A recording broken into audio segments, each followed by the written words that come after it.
বরগুনার পাথরঘাটা থেকে ছেড়ে আসা ঢাকাগামী রাজীব পরিবহন ও পিরোজপুরের মঠবাড়িয়া থেকে পাথরঘাটাগামী একটি মোটরসাইকেলের সঙ্গে মুখোমুখি সংঘর্ষে মোটরসাইকেলে থাকা ৩ ভাই নিহত হয়েছেন।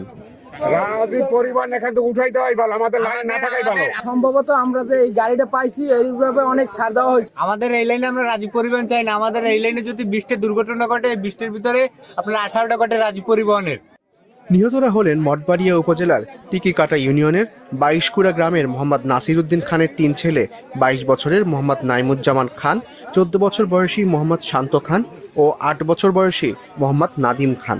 তারা 3 ভাই ঈদ উপলক্ষে উপহার নিয়ে আত্মীয়ের বাড়িতে যাচ্ছিলেন।